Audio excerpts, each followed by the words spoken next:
കേരളത്തിൽ ഏറ്റവും കൂടുതൽ ആൾക്കാർ കാണുന്ന സലാത്ത് മജ്ലിസാണ് അറിവിൻ നിലാവ് എന്ന സഫ്വാൻ സഖാഫിയുടേത്. എന്നാൽ സഫ്വാൻ സഖാഫിക്കും അറിവിൻ നിലാവിനും കേരള മുസ്ലിം ജമാഅത്ത് വിലക്കേർപ്പെടുത്തി എന്നതാണ് ഏറ്റവും പുതിയ വിവാദം. സമസ്ത AP വിഭാഗം കേരള മുസ്ലിം ജമാഅത്ത് നിലമ്പൂർ സോൺ കമ്മിറ്റിയുടെ പേരിലാണ് കത്ത് വന്നത്.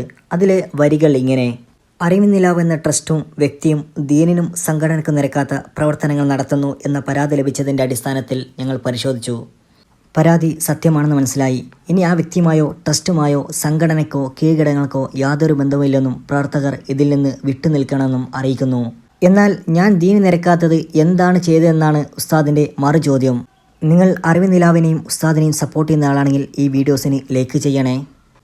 കോവിഡിന് ശേഷം വളരെ പെട്ടെന്നായിരുന്നു അറിവിൻ നിലാവ് എന്ന യൂട്യൂബ് ചാനലിൻ്റെയും സഫ്വാൻ സഖാഫിയുടെയും വളർച്ച. നിലവിൽ 18 ലക്ഷത്തോളം സബ്സ്ക്രൈബേഴ്സുള്ള ഈ ചാനലിൽ വരുന്ന എല്ലാ വീഡിയോസും വളരെ പെട്ടെന്നാണ് വൈറലാവാറ്. അറിവിൻ നിലാവിൻ്റെ ഫോട്ടോ കോപ്പി എന്ന നിലയിൽ നിരവധി ഓൺലൈൻ സലാത്ത് മജ്ലിസുകൾ വന്നെങ്കിലും ഒന്നും ഇതിൻ്റെ റീച്ച് മറികടക്കാനോ പബ്ലിസിറ്റിയെ അതിജയിക്കാനോ കഴിഞ്ഞില്ല. മലപ്പുറം മാദിനിൽ നിരവധി സ്ക്രീനുകളിൽ നടത്തിയ ഓൺലൈൻ സലാത്ത് മജ്ലിസിനേക്കാൾ ഇരട്ടിയിലധികം ആൾക്കാർ അറിവിൻ നിലാവ് കണ്ടു എന്നതാണ് ഏവരെയും ഞെട്ടിച്ചത്. എന്നാൽ ആരൊക്കെ വിലക്ക് കൽപ്പിച്ചാലും ഒറ്റപ്പെടുത്താൻ നോക്കിയാലും ദീൻ അറിയാനും പഠിപ്പിക്കാനും സമൂഹത്തിലും സമുദായത്തിലും അറിവടർത്തുന്ന ഉസ്താദിനെ ഒറ്റപ്പെടുത്താനും തളർത്താനും അനുവദിക്കില്ലെന്നാണ് പ്രേക്ഷകരുടെ അഭിപ്രായം.